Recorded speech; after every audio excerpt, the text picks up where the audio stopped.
Estamos hoy poniendo ya en marcha La Ventana de los Tiempos en la sintonía de Radio Abarán, un espacio en el que contamos con Álvaro Carpena y que durante este tiempo de Cuaresma va a estar dedicado a acercarnos a conocer a las cofradías de nuestra localidad, a cómo ha sido la Semana Santa en Abarán desde hace muchos años y también para vivir un poco ese tiempo de Cuaresma en el que nos encontramos. Estamos ya saludando a Álvaro Carpena, que hoy le tenemos aquí en el estudio de la radio. Muy buenos días, Álvaro. Buenos días, Jesús, y buenos días y un fuerte abrazo, querido radio oyente, desde Radio Abarán, en esta sintonía dentro de la paz del Valle. Y dice el refranero popular, ya que en este programa somos de refranes, que conforme es el carnaval, es el cuaresmal. Pero también, en un mes tan cambiante como este mes de febrero, la cuaresma que entra mojada siempre pasa llena de agua. En todo caso, por arriba o por abajo, la cuaresma comienza en marzo, y por San Román, la cuaresma ha de empezar. Hace unos días celebrábamos el tradicional miércoles de ceniza, y debido a esa situación atípica del año anterior, en la cual se suspendieron los actos procesionales, las misas y sobre todo las procesiones, como sabemos no hubo procesión de la burrica, por lo cual esas palmas que generalmente son utilizadas para quemarlas al año siguiente para obtener la ceniza que este año atípico ha caído sobre nuestro cabello para evitar el contacto físico y corporal, ha dado lugar a que sea una nueva anormalidad de esta nueva normalidad del año 2021. Pero a pesar de todo y desde entonces el tiempo ha pasado muy rápido, gozamos de salud, el tiempo ha sido muy fugaz y, siguiendo el dicho a propósito, polvo somos y en polvo nos convertiremos, si bien hoy vamos a desempolvar retazos de historia local para adentrarnos en la vida cuaresmal de aquellos abaraneros de mediados del siglo XVIII, donde, como veremos, a las pautas de urbanidad se van a sumar las restricciones lúdicas impuestas por aquel alcalde de nombre don José Gómez Ruiz, un bando del cual ya hablamos y que se publicó en marzo de 1778. Y es que, como vimos el pasado 27 de diciembre en el programa titulado Ducados y Gallinas, a la larga lista de conductas consideradas como pecado en este pueblo abaranero, entre las que se encontraban el defloro, el adulterio o incluso la figura de robador de mujeres honestas, se sumarían los castigos por maldecir a vecinos, por maldecir a familiares o incluso por hablar mal de Dios. También se sumaría la prohibición de los juegos de azar y las llamativas penas impuestas a maridos que permitían que sus mujeres fueran al oscurecer a la huerta o al molino harinero. De hecho, y a pesar de aquella vida que giraba en torno a Dios, el hábito tampoco parecía hacer al monje, pues aquellas gentes, a pesar de encontrarse en misa o en las inmediaciones de la parroquia, no parecían desvanecer sus instintos y conductas más grotescas, pues habiéndose observado que cuando había función en la iglesia parroquial se ponían muchos abaraneros desocupados y poco devotos en las puertas de la misma para conocer quiénes entraban, incluso expulsar a un ruido de forma grotesca, en forma de burla, o además para emitir reverencias con la excusa de acompañar y rozarse con a una mujer hasta la pila de agua bendita. Otros vigilaban para irse descuidados y con gran tranquilidad a los huertos para robar frutos, o incluso otros pues colmaban su instinto en la casa de su perdición. Así pues, este bando nos decía lo siguiente: a quien se aprienda fuera de la iglesia y cerca de su puerta sin entrar a la función que hubiese, o por el pueblo, mientras que había sermón o novena, y eso sí, sin su justo motivo, pondría en la cárcel pública durante 2 días y se le dispondría la pena ordinaria por la clase social y devenir de su exceso. Pero también, y atendiendo hoy al tema que nos ocupa, además de evitarse la compra y sacrificio de animales en vísperas de viernes hasta domingo de resurrección, o incluso el respectivo consumo de alcohol, tal y como queda reflejado en las actas capitulares alusivas a las sesiones plenarias que se celebraban en el Ayuntamiento de Abarán durante el mes de febrero a lo largo de de esa década del año 1700, podemos encontrar paradójicamente, quizás a propósito, cómo los impuestos o el arbitrio sobre las carnes, vino, mostos y licores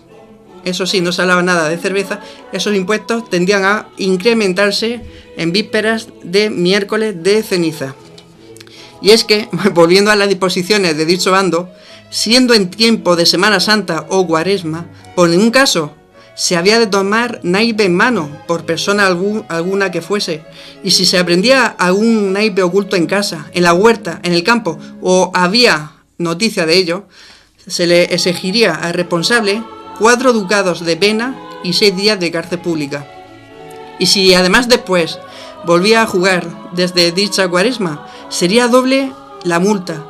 así como el tiempo de prisión, y a la tercera vez la multa triplicada y 1 año de destierro preciso de esta villa. Y en cuanto a los jugadores que contravinieren este mandato fuera del tiempo de Cuaresma, si fuese un pobre jornalero, se le demandarían 6 reales de multa por la primera vez, y si no pudiera pagarlo, compensado con 2 días de cárcel. Por la segunda vez que lo hiciera, multa doble, y por la tercera, triplicada y 10 días de cárcel. Si era labrador, arriero o persona de algunos bienes, se le impondría la multa de 2 ducados por primera vez, 4 por la segunda y 8 a la tercera, y 10 días de prisión a cada uno. Y eso sí, y las mismas penas a las dueñas o dueños de la casa que lo consintieran. A los mirones prestadores para jugar también se les sancionaría, a excepción de quien diere cuenta a la Real Justicia de cualquier vecino que en su bolsillo tenía dinero y que lo había ganado con este tipo de apuestas. Sin embargo, y alejándonos, Jesús y queridos radio oyentes, de ese bando, de esa urbanidad de mediados del siglo XVIII, fruto de la deformación de aquel pensamiento místico que deambulaba entre los misterios del cielo y del infierno,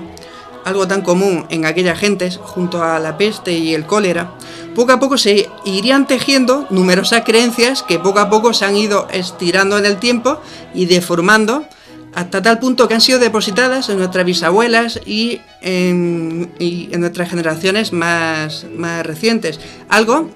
que podríamos decir que en la mayoría de ocasiones, como vamos a escuchar hoy, se puede decir que es algo típico de Abarán, una herencia cultural inmaterial que ha llegado a nosotros día a día, año tras año, cuaresma tras cuaresma, y que nos da información de la riqueza del árbol genealógico que han tenido nuestras gentes. Así pues, se decía que, se pensaba que los bebés que nacían en Viernes Santo podían desarrollar la gracia de curar con las manos, por lo cual era cotidiano que a aquellos niños que nacían en Viernes Santo se le pusiera el nombre de Viernes Santo. Incluso vemos cómo aquellas niñas que nacían Viernes Santo se pensaba que de alguna manera iban a tener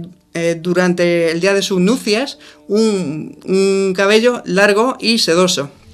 Peinar la melena suponía estirar al pelo del Señor. Las mozas no miraban espejos y si tenían que mirarlo, si acaso, se servían de reflejo de un cubo. Si se lavaban en el río, se decía que el agua se desbordaba hacia la otra orilla. Incluso en un pueblo como el nuestro, del qué dirán, como diría nuestra Araceli desde la Asociación de Amas de Casa,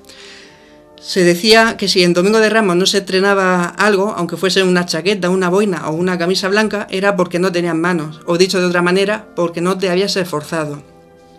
Decíase que en Jueves Santo, en vez de las hojas, se daban la vuelta y que en Viernes Santo los pájaros no hacían nidos.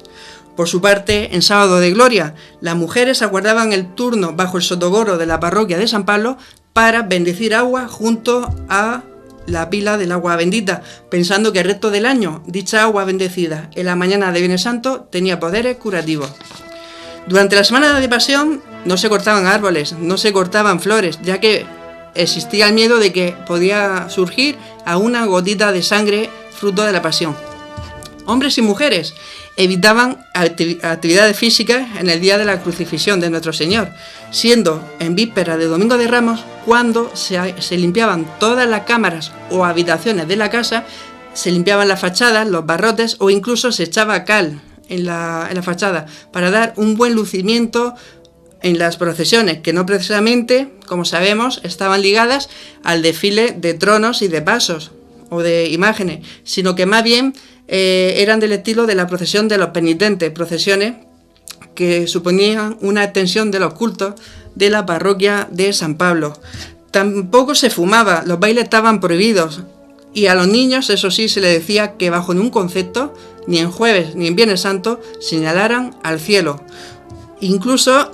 los adultos evitaban las reprimendas y los castigos ante la chiquillería de los hijos, ya que pensaban que la ira atraía al diablo. Si accidentalmente el pan caía al suelo, directamente se le hacía una cruz y se presinaban, ya que pensaban que el cuerpo de Cristo estaba presente. Incluso a las 3 de la tarde del Viernes Santo se iniciaba un periodo de 5 horas hasta las 8 de la tarde, en el cual se procuraba tener las ventanas y las puertas cerradas. ¿Para qué?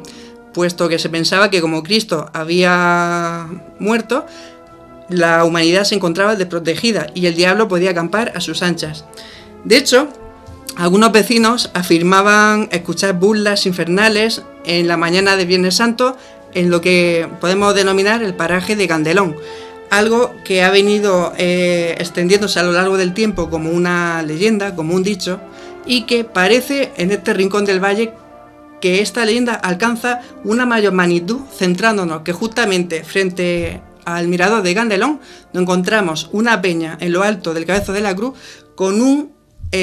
conocido muro de adobe que ensalza una cruz de madera al resto del valle y que parece que de alguna manera intenta escenificar el lugar exacto donde, según aquella leyenda, un pastor llevó un cordero que terminó convirtiéndose en un diablo, en este caso. Pero eso sí, sin desviarnos del tema que nos ocupa y volviendo a la mañana de Viernes Santo, además de recolectar brotes tiernos de romero que decían adquirir propiedades curativas como el agua bendecida en el sotocoro de la parroquia de San Pablo,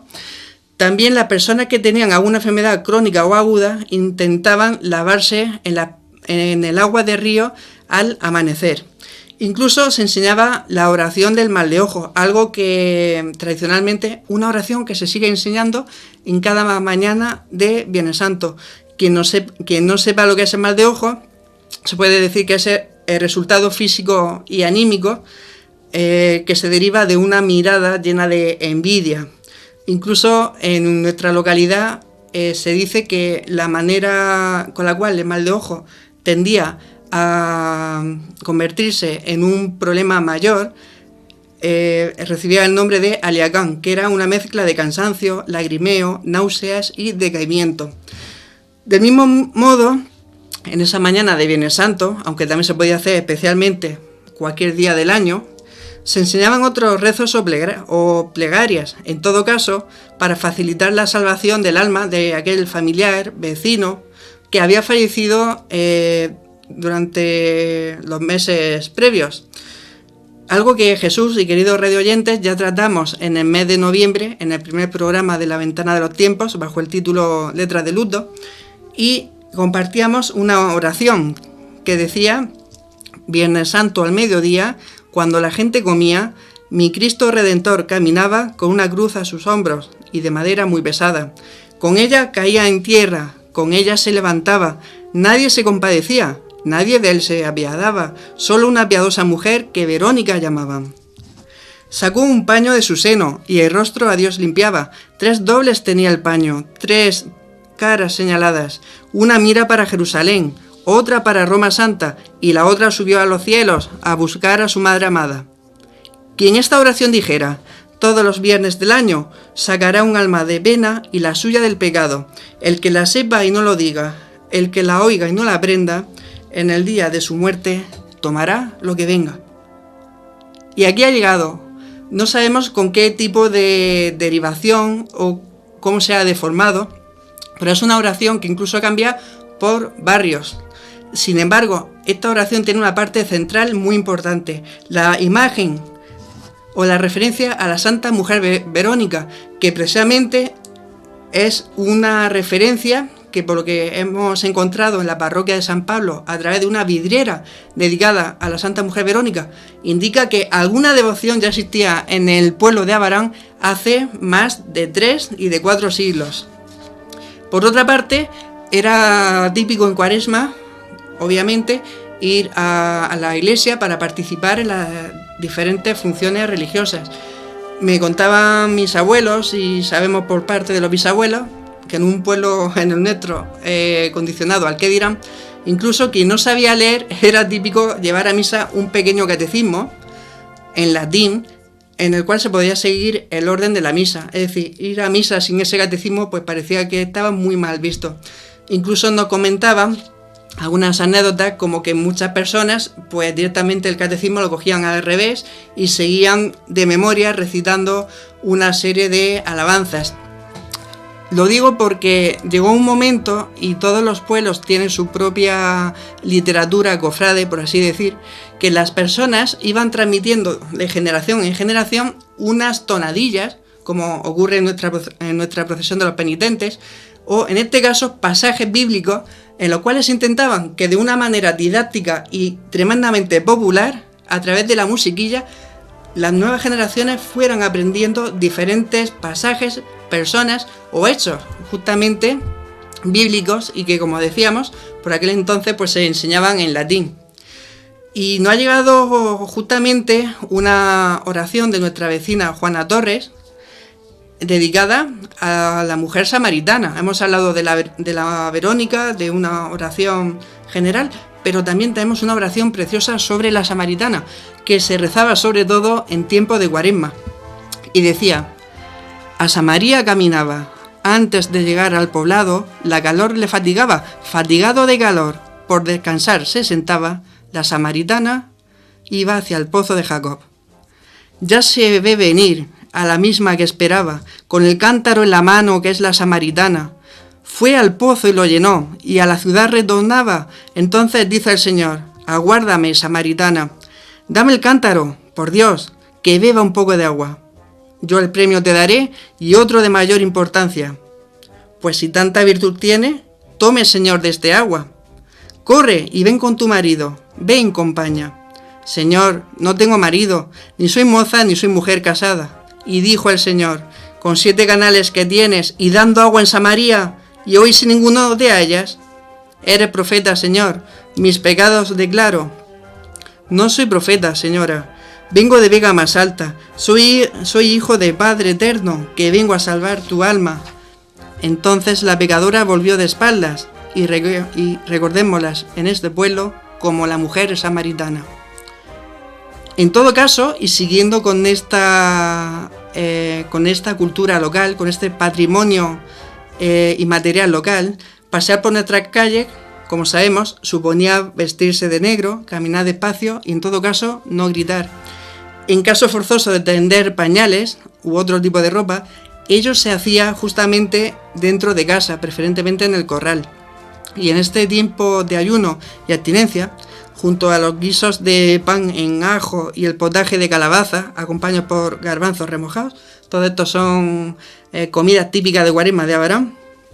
las deficientes comunicaciones terrestres o incluso los inadecuados procedimientos para conservar el pescado en fresco darían lugar a un notable incremento en la venta de cajas familiares de atún salado, a un filete de bacalao y sardinas saladas, una sardina que se aprovechaba el marco de la puerta para chafarlas y se le llamaba el jamón del pobre o el jamón de Cuaresma. Y por otra parte, entre aquellas costumbres que hemos ido recogiendo, la más conocida por nuestras abuelas, se encontraba que en la madrugada del sábado Gloria al domingo de Resurrección, lo que conocemos como la noche de las carretillas, en aquel tiempo pues se procuraba durante el resto del año guardar botijos, ollas de lorza, vasos, es decir, todo aquello que se iba deteriorando. ¿Para qué? Para en la madrugada tirarlo a la calle desde el balcón o desde la ventana, armar estruendo con un doble fin. Por una parte, celebrar que Jesús estaba resucitando, y por otra parte, que mi visión más personal coincide con otras manifestaciones que van más allá, como intentar limpiar todo el pasado y dar comienzo a un nuevo presente, en este caso marcado por la resurrección. Un pasado que, como hemos visto, por insólito que parezca el bando, estas supersticiones que inundaban la cotidianidad, o incluso estos bellos pasajes y retazos de la Semana Santa, En todo caso, cada año parece que cobran especial intensidad en días como hoy, después de miércoles de ceniza, en el cual año tras año Abarán se prepara para su Semana Santa. Una Semana Santa que envejece con el pueblo de Abarán, y muy importante, que partiendo de una tradición ha ido construyéndose poco a poco a la medida exacta de nuestras calles, a la medida exacta de nuestras creencias y a la medida exacta de nuestro bien saber de prepararlo. Una Semana Santa, en este caso, orientada a quienes somos creyentes, lo que hace que no sea una Semana Santa ligada a una fiesta, sino a una celebración y a una pasión. Y por último, me gustaría dar las gracias a la Asociación de las Amas de Casa, dar un saludo a Gloria de Kiosco, que siempre que me para por la calle me dice que le encanta el programa de La Ventana de los Tiempos, Pilarín la Roja, Pilarín la Pelitera, todas las vecinas y los vecinos que nos escuchan en esta sintonía dentro de La Paz del Valle. Y este año que no estemos tristes, tenemos que tener salud para años próximos, que es lo más importante. Sabemos llevar la procesión por dentro y como buenos abaraneros y buenas abaraneras, quizás vamos a reflexionar sobre aquellos objetivos, aquellas variables que se marcaron aquellos abaraneros desde los años 50 para darle a nuestra Semana Santa la forma con la cual la hemos conocido, y que sin lugar a dudas debemos de reflexionar para volver a encontrar la clave que hicieron de nuestra Semana Santa no solo una pauta de urbanidad, sino una pauta de pueblo unido que supo sacar a la calle imágenes, tronos, pero lo más importante, soportándolos sobre la fe de un pueblo. Pues nos ha encantado hoy, Álvaro, este espacio, hoy La Ventana de los Tiempos, dedicado a ese tiempo de Cuaresma, a conocer cómo se ha vivido en nuestra localidad. Quizá este sea un año en el que, como ya todos conocemos, no vamos a tener Semana Santa en las calles, pero sí sea quizá una oportunidad para repensar, ¿no?, lo que sentimos o lo que pensamos sobre la Semana Santa. Y no solo eso, Jesús, el querido radio oyente. En el año 1896 se suspendió la procesión de nuestros santos patronos, salió el sol, floreció y hubo primavera. En este año 2021 la procesión va por dentro, algo que se prepara durante todo el año, aunque cuando pasamos por la calle, pues quien nos observa, quien nos acompaña y formando parte de estos desfiles, no hace sino participar en un hecho social, mejor dicho, en un hecho religioso que parece que alcanza en este momento del año y con el aspecto físico de nuestras calles, en este caso, un hecho en el cual se va recuperando año tras año todo el trabajo que abarca una tradición en la que realmente poco se puede innovar. Se puede innovar todo, pero en primer lugar hay que conservar una tradición. Cuando empecé con esto de la historia y respondiendo a tu pregunta, me iba sorprendiendo de la cantidad de patrimonio inmaterial que tiene Abarán, en este caso en términos de Semana Santa. Y junto a la Semana Santa, digamos que hay una dimensión que se vive dentro de la parroquia, pero no debemos olvidar que la manifestación de la calle es una extensión de los actos que se realizan dentro. La iglesia de San Pablo tiene varios siglos, muchas anécdotas, muchas historias en ámbito cofrade, desde la constitución de las capillas, a través de ese trabajo que nos regaló nuestro vecino Juan Carlos Trigueros. Nosotros somos depositarios de un trabajo que se ha ido forjando año a año desde hace décadas. Y en este sentido, si a través de este programa puedo añadir algún ingrediente incorporando aspectos didácticos, aspectos históricos, lo físico siempre se va desvaneciendo a lo largo del tiempo. Pero el boca a boca, que es lo que pretendo en este programa, al hablar de Semana Santa, que es un tema delicado para mí, si lo que consigo es transmitirlo todo de corazón a corazón, mucho mejor que sea de cabeza a cabeza, o dicho de otra manera, desde la cabeza de un historiador a un radio oyente. Muy bien, Álvaro, pues te agradecemos hoy que nos hayas acompañado y recordamos que durante este tiempo de Cuaresma viviremos aquí el programa La Ventana de los Tiempos orientado a la Semana Santa de Abarán. Muchas gracias. A ti, Jesús.